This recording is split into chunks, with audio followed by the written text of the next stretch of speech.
오늘도 주님 안에서 승리하는 복된 하루가 되시기를 간절히 축원을 드립니다. 우리가 하나님 앞에 기도할 때에 하나님께서 우리의 기도에 세 가지의 방법으로 응답해 주십니다. 첫 번째 기도의 응답은 그래, 내가 너에게 허락하마, yes 라는 대답입니다. 그래서 우리가 하나님 앞에 믿음을 가지고 구하고 기도하게 되죠. 두 번째 하나님의 응답의 방법은 yes만 있지 않고요, 때로는 기다려라 라고 말씀해 주십니다. 그래서 우리는 하나님의 때를 기다리고, 그리고 그 때에 응답하시는 하나님의 방법을 우리가 더 사모하게 되죠. 마지막 세 번째 하나님의 응답의 방법은 no입니다. 하나님께서 물론 우리에게 기도마다 응답해 주시기도 하지만 때로는 우리의 기도에 응답하지 않으시는데, 응답하지 않으시는 것도 사실 하나님의 응답입니다. 어떤 사람이 이렇게 하나님께 기도했습니다. 하나님, 나는 하나님께 나쁜 습관을 없애주십시오 라고 기도했더니 하나님께서 no 라고 대답하십니다. 그러면서 하시는 말씀이, 나쁜 습관은 내가 없애주는 것이 아니라 내가 스스로 포기하는 것이기 때문이라고 말씀하십니다. 또 나는 하나님께 인내를 달라고 기도했습니다. 그래서 하나님께서 no라고 대답하십니다. 인내는 고통의 산물이기 때문에 그것은 주어지는 것이 아니라 배워야 하기 때문인 것이죠. 세 번째, 나는 하나님께 고통을 없애달라고 기도했습니다.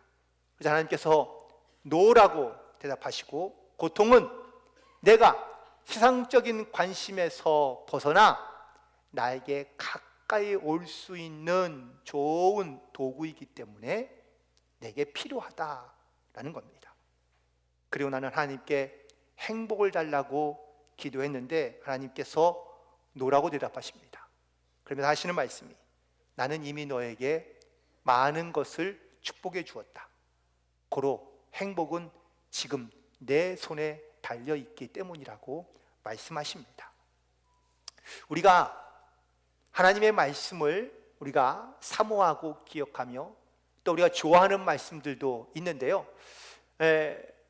교회를 다니지 않거나 하나님을 믿지 않는 사람들도 성경 가운데 읽는 그러한 말씀들이 있는데, 그 중에 대표적인 것 중에 하나가 바로 잠언서입니다. 이 잠언서는 조상들의 지혜, 이 말들을 모아놓은 것이라고 생각해서 사실 이 잠언서를 성경과 이게 조금 하나님의 말씀과는 전혀 상관없는 것으로 생각하는 그런 경향이 좀 있는데, 사실 이거는 잘못된 겁니다. 특별히 무엇보다 잠언을 우리가 잘못 읽을 때 우리가 하나님의 뜻을, 하나님의 말씀을 우리가 깨닫지 못하는 경우들이 많이 있는데, 그 이유가 첫 번째, 잠언은 단절되지 않은 일관성을 가지고 있는 책이기 때문입니다. 무슨 말이냐? 성경에서 하나님께서 이 잠언서만 따로 떼어서 읽어라 라고 주신 것이 아니라는 거예요. 성경에 있는 모든 말씀들은 다 하나님의 구원론적 하나님의 말씀과 하나님의 뜻이 담겨져 있기 때문에 잠언도 역시 그 하나님의 구원의 메시지와 하나님의 선하신 뜻을 함께 나타내고 있다라는 사실이어서, 그래서 이 잠언은 성경과 단절된 것이 아니라 일관성을 가지고 있는 책이기 때문이다라는 것이죠. 또한 두 번째, 우리가 잠언을 읽을 때 이 잠언은 하나님의 원칙을 말씀하시는 것이지 하나님의 약속들을 말씀하시는 것이 아니다라는 겁니다. 우리가 하나님의 말씀들을 읽을 때 이 말씀들이 하나님께 나에게 주시는 약속의 말씀으로 우리가 듣는 그러한 말씀들이 많이 있습니다. 그리고 그 말씀들은 반드시 이루어질 거라고 우리가 믿습니다. 물론 하나님께서는 당신의 약속들을 지켜주시죠. 그러나 문제는 하나님께서 약속을 지키지 않는 것이 아니라 사실 우리가 그 하나님의 말씀을 받아들이고 해석하는 방식에 문제가 있다는 것이죠. 사실 잠언은 약속보다는 원칙에 가깝습니다. 다 무슨 말이냐? 잠언은 선조들의 지혜를 통하여 어떻게 내가 삶을 살아가야 될지, 즉 내 삶에서 하나님께서 어떻게 개입하시고 인도하시고 역사하여 주셨는지를 경험한 이야기들을 기록한 책이기도 합니다. 여러분, 세상이 늘 우리의 생각과 마음대로 그렇게 흘러가지 않습니다. 잠언은 하나님께서 이 땅을 통치해 가시는 하나님의 어떤 질서의 패턴들을 말씀하는 것이지, 우리가 원하는 결과에 대한 하나님의 직접적인 약속의 말씀들은 아니기 때문입니다. 세 번째, 또한 잠언은 어떤 정해진 규칙을 말하는 것이 아니라 하나님의 섭리하심에 대한 지혜를 얻고자 하는 하나의 도구이다라는 것이죠. 우리는 살아가면서 하나님의 말씀을 인생의 어떤 이런 흑백 논리로 인해서 내가 무엇을 선택하거나 결정하려 할 때 우리 하나님의 말씀을 인용하는 경우가 많이 있습니다. 그런데 그렇게 하다 보면 때로는 우리 가운데 삶에서 많은 그런 어떤 분별력을 잃어버리는 그런 경우들이 종종 많이 있습니다. 여러분, 지혜란 어떠한 문제에 대하여 획일적인 해답을 주고자 하는 것이 아닙니다. 지혜란 내게 주어진 상황과 환경에 맞는 그러한 해법 혹은 그 해답을 찾아가는 것을 우리가 지혜라고 말할 수 있는데, 그런 의미에서 볼 때의 잠언은요, 규칙들의 모음집이 아니라 하나님께서 우리에게 삶의 지혜를 깨닫게 해주시는 하나의 도구, 하나의 수단으로 우리 가운데 제시되고 있는 것이다 라는 것이죠. 만약에 우리가 삶의 문제나 세상의 문제들을 흑백의 논리다, 즉 이건 옳고 이건 틀리다라고 이렇게만 우리가 판단한다면 우리에겐 굳이 믿음의 눈이 필요 없습니다. 그냥 우리가 보는 대로 판단하면 되기 때문입니다. 그러므로 우리가 하나님께 주시는 말씀 안에서 지혜를 얻고, 또한 이 지혜를 통하여 우리가 이 세상을 살아가는 분별력, 지혜를 가지고 살게 하기 위하여 우리에게 하나님께서 말씀을 주시고, 그 말씀을 통하여 우리가 삶의 지표와 도구를 삼아 우리가 살아갈 수 있도록 도우신다라는 사실이죠. 결국 이 잠언은 그래서 우리를 이 땅에서 영원에 이르기까지 지혜롭게 살기 위한 지혜서로 우리 가운데 제공해 주셨다라는 사실입니다. 혹시 여러분 수도원과 감옥의 차이가 뭔지 아시나요? 고립되어 있고 외로운 것은 공통점이지만 수도원은요, 자원해서 가는 곳입니다.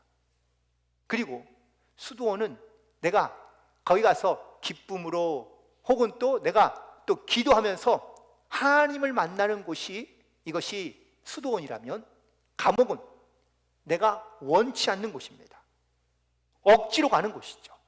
그러다 보니 가서 감옥에 있으면 억울하고 또 불평하고 원망하며 살아가는 것이 바로 이 감옥이라고 말할 수 있습니다. 어떤 사람들은 세상을 살아가면서 이 세상이 참 살맛난다 라고 이렇게 이야기하는데, 어떤 사람들은 똑같은 세상을 살아가면서 감옥 같다 라고 말하는 사람도 있습니다.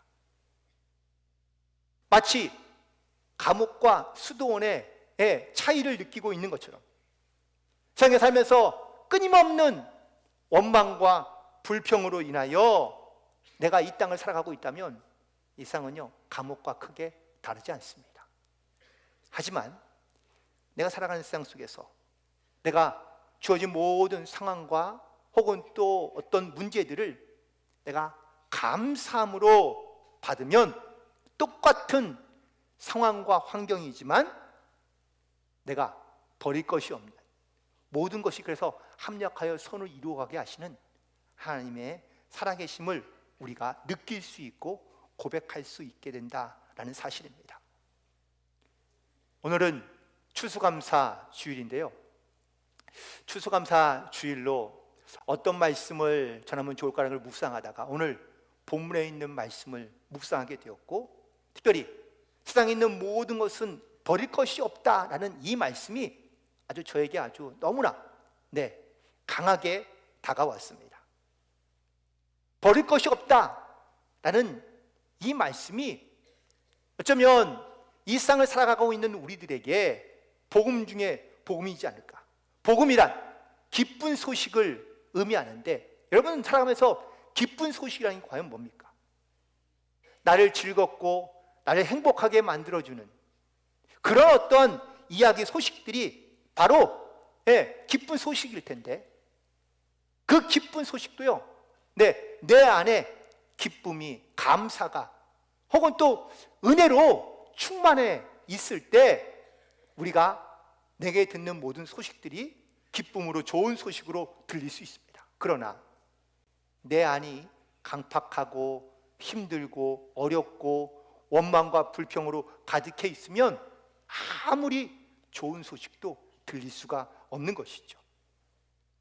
버릴 것이 없는 신앙, 버릴 것이 없는 믿음, 또한 버릴 것이 없는 바로 삶은 과연 어떤 것인지, 오늘 이 믿음에 대한, 버릴 것이 없는 신앙에 대한 말씀으로 함께 은혜를 나누고자 하는데, 첫 번째는 모든 것이 선하면 버릴 것이 없다고 말씀하고 있습니다. 여러분, 하나님은 선하십니까? 악하십니까?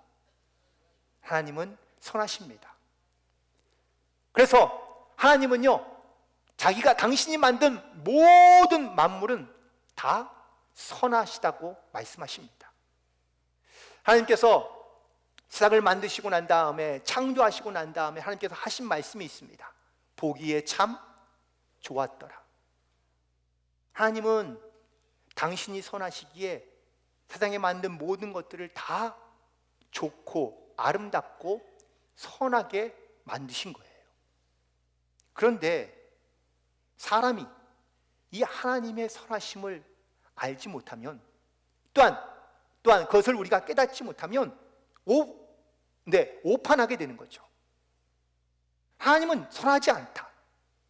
또한 하나님이 선하지 않으면 내 세상에 만든 것도 선하지 않다라고 이렇게 생각한다는 겁니다. 그러나 하나님은 선하시기 때문에 내 인생에, 내 삶에 좋은 것으로, 아름다운 것으로 우리 가운데 주시고자 우리 가운데 역사하고 있다라는 사실입니다. 또한 내게 주신 모든 환경도 마찬가지입니다. 물론 내가 불편하고 혹은 또 내게 어려움도 있을 수 있습니다. 하지만 또 그런 것들도 다 하나님께서 선하신 뜻과 계획과 섭리 가운데 이끌어 가신다는 것을 우리가 믿기 시작하고 깨닫기 시작하면, 그러면은 세상의 모든 일 가운데 우리는 버릴 것이 없다라는 사실입니다. 물론 인정하지 않는 분들도 있을 수 있습니다. 솔직히 지금의 내 어려움과 고통과 아픔과 혹은 또 문제들을 생각해 보면 하나님은 선하다고 생각하기 싫고 인정하기 싫고 받아들이기 어려울 수 있습니다. 하지만 내가 인정하지 않는다고, 또 내가 그렇지 않는다고 생각해도 하나님이 선하시다는 이 진리 혹은 이 명백한 사실은 달라지지 않는다는 것이죠.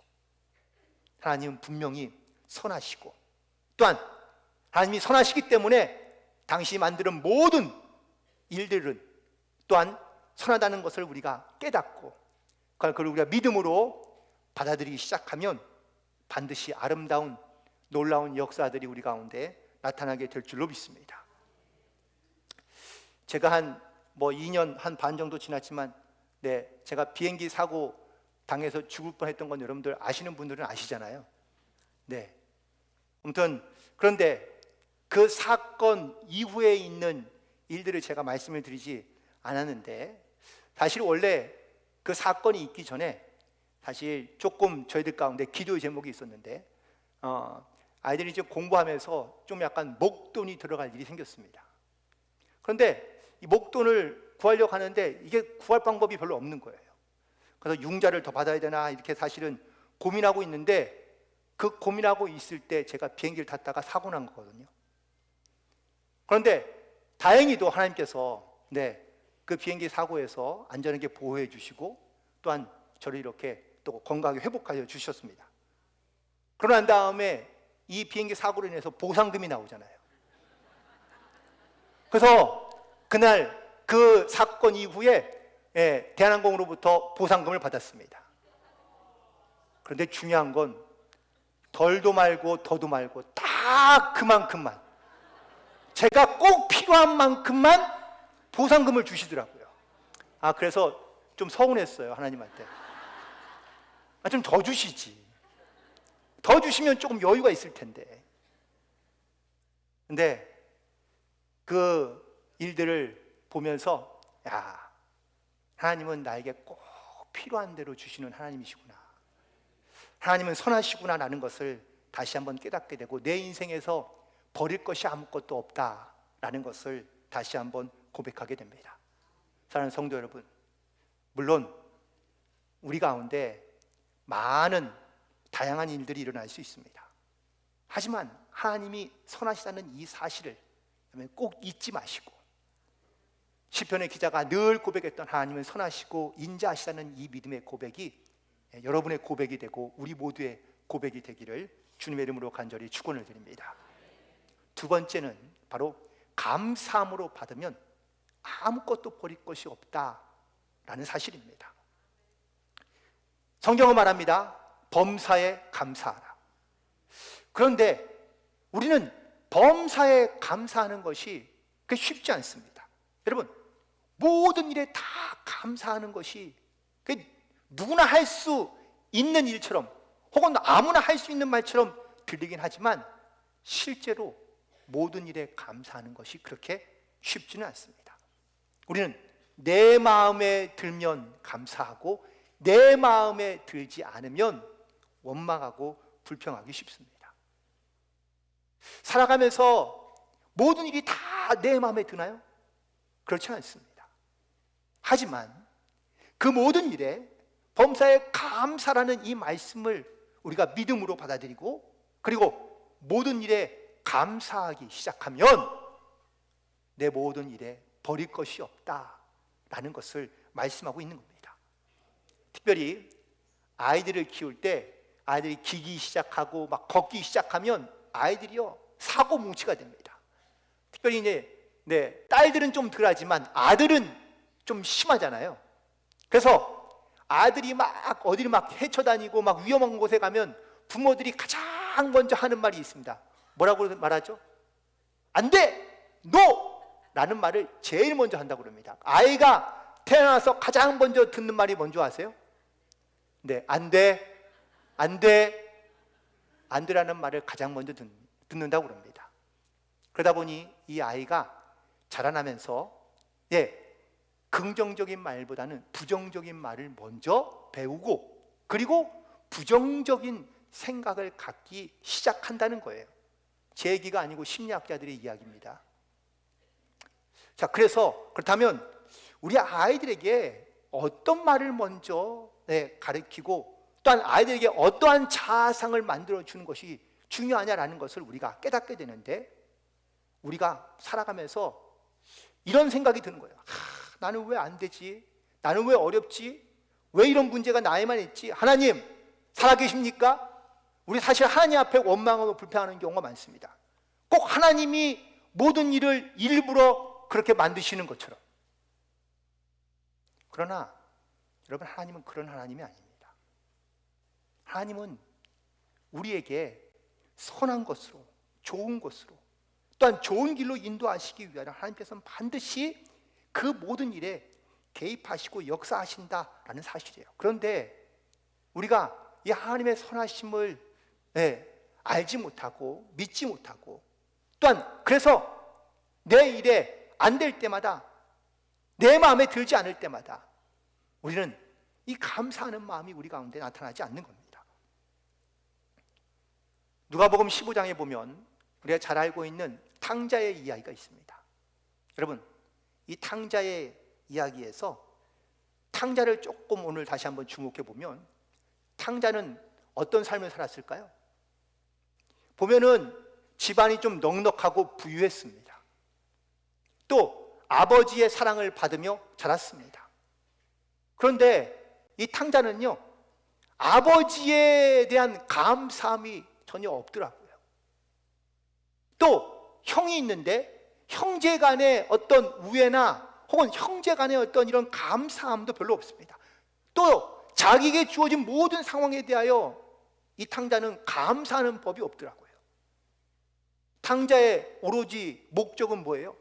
아버지의 유산을 빨리 받아서 가서 내 마음대로 살아가는 게 이게 유일한 소망인 거예요. 그래서 아버지에게 자기의 재산을 다 달라고 요구하고 그 유산을 받아가지고 나가서 독립하며 신나게 살아갑니다. 탕자 행복했을까요? 행복하지 않았을까요? 행복했겠죠. 잠깐 동안은. 그런데 돈을 다 탕진하고 그가 흉년을 맞아 어렵게 되자 그가 그제서야 깨닫게 된 것. 아, 내가 아버지와 함께 있는 게, 아버지 밑에 있는 게 이게 정말 감사한 일이었구나. 내가 부족함 없이 내가 살 수 있었던 게 이게 정말 감사한 일이었구나. 여러분, 감사를 모르면, 감사하지 않으면 감사할 일이 생기지 않습니다. 하지만 감사를 알게 되면 감사할 일들이 생기게 된다는 거예요. 결국 탕자는 마음에, 자기 안에 감사함이 무엇인지를 깨닫게 되고 그 감사함을 되찾고 나자 그가 아버지에게로 돌아갈 결심을 합니다. 그런데 이 결심을 하면서 탕자가 가진 생각은 내가 아들로 인정받는 것 원치 않는다. 내가 그냥 아버지의 집에 종으로만 있어도 감사하겠다. 이런 감사한 마음을 갖고 아버지에게로 돌아가죠. 그러자 이 아버지는 죽었던 아들이 돌아왔다며 신을 신기고 옷을 입히고 가락지를 끼우고 잔치를 베푸며 함께 기뻐합니다. 여러분, 우리도 감사함을 잃어버리며 살고 있으면요, 이게 뭐가 내가 감사해야 되는지, 내가 왜 감사해야 되는지를 전혀 알지 못한 채 살아가기 쉽습니다. 하지만 내가 감사하기 시작하고 감사함으로 내가 하나님 앞에 나아가면 세상에 버릴 일이 혹은 세상에 감사하지 않을 일이 없다라는 사실입니다. 오늘 이 감사함으로 내 인생에 버릴 것이 하나 없는 그러한 믿음의 고백으로 주님 앞에 나아가게 되기를 간절히 소망합니다. 그리고 세 번째, 말씀과 기도로 거룩해지면 버릴 것이 하나도 없습니다. 하나님의 선하심을 믿고 내가 감사함으로 살기 시작하면 달라지기 시작하는 게 뭘까요? 내 인생의 가치관이 달라지고 내 삶의 자세가 달라지니 당연히 내 삶의 모습도 달라지게 됩니다. 그 달라지는 것이 무엇으로 나타나냐? 바로 삶의 거룩함으로 바뀌어지게 된다라는 사실입니다. 여러분들, 비가 오면 그 위에서 흙탕물들이 막 쏟아져 내립니다. 그런데 그 흙탕물이 쏟아져 내려가면서 바다로 흘러가면서 점점점 시간이 지나면 어떻게 되죠? 깨끗해집니다. 여러분, 지금의 우리의 모습, 어쩌면 우리의 삶은 흙탕물처럼 더러울 수 있습니다. 그러나 내가 주님의 선하심을 믿고 내가 또한 감사함으로 살아가기 시작하면 그 흙탕물이 점점 흘러가서 깨끗해지는 것처럼 우리의 신앙도 우리의 삶도 거룩해지게 된다는 사실입니다. 그 거룩해지면 반드시 첫 번째, 말씀에 의지하여 살아가야 된다라는 사실입니다. 예수님이 공생애를 시작하실 때 사단에게 3번이나 시험을 받았습니다. 다 세상에서의 유혹과 미혹, 세상에서 필요한 것들로 시험을 받았지만 그때마다 주님께서 하시는 말씀은 바로 하나님의 말씀으로, 기록된 말씀으로 그 모든 시험을 이기신 줄로 믿습니다. 우리도 마찬가지입니다. 우리가 세상에서 영과 육으로 거룩해지기 위해서는 반드시 말씀에 의지하여 이 말씀과 동행하는 삶을 살아가야 될 줄로 믿습니다. 그리고 더불어 기도해야 합니다. 우리가 기도 없이 이 영적인 싸움에 이길 수가 없기 때문입니다. 기도의 아버지라고 불리는 조지 뮬러는요, 5만 번 이상의 기도 응답을 받은 사람입니다. 그런데 그의 기도의 방법이 좀 독특합니다. 그냥 내가 하고 싶은 기도 혹은 내가 원하는 기도를 하는 것이 아니라 항상 말씀을 묵상하다가 그 말씀을 붙잡고 기도한 거예요. 근데 어느 날 말씀을 묵상하고 기도하려고 그러는데 이 말씀이 눈에 들어오지 않는 거예요. 단순히 내가 원하는 말씀 그냥 붙잡고 기도하는 것이 아니라 하나님께서 나에게 주시는 말씀, 그 감동에 이끌려, 즉 성령에 이끌려 기도해야 되는데 말씀이 마음에 다가오지 않으니 며칠을 말씀을 읽었다고 합니다. 결국 3일째 돼서야, 그제서야 하나님께서 말씀을 깨닫게 하시고 감동을 주시고 난 다음에 그제서야 기도를 시작했다는 겁니다.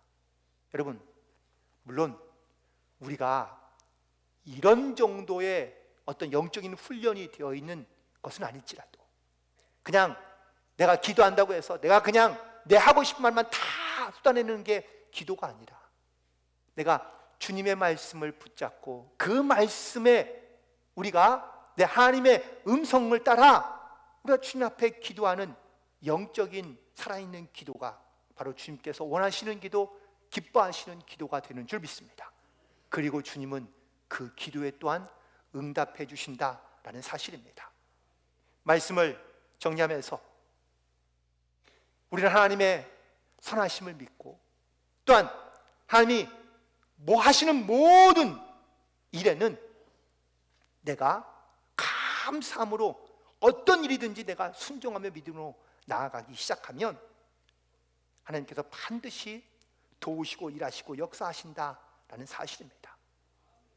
그 안에 이렇게 하나님이 주신, 나에게 주시는 하나님의 말씀을 의지하여 그 말씀을 붙잡고 기도할 때 어떠한 고난도 어려움도 또한 어떠한 사건도 어떠한 상황도 이 모든 일들 속에서 합력하여 선을 이루어 가시는 하나님의 크신 은혜와 역사가 있음을 다시 한번 믿음으로 고백하며 오늘 말씀의 고백처럼 내가 하나님의 선하심을 맛보아 알았더니 내 인생에 버릴 것이 하나도 없더라. 내가 감사함으로 주님 앞에 나아갔더니 내 인생에 버릴 것이 하나도 없더라. 내가 기도하고 내가 하나님의 말씀을 내가 의지하며 나아갔더니 정말 내 인생은 하나님의 은혜로 충만하고 가득하더라 라는 이러한 믿음의 고백을 남겨줄 수 있는 그러한 또한 그런 믿음의 고백으로 담대히 살아갈 수 있는 그런 우리 모두가 되기를 주님의 이름으로 간절히 축원을 드립니다.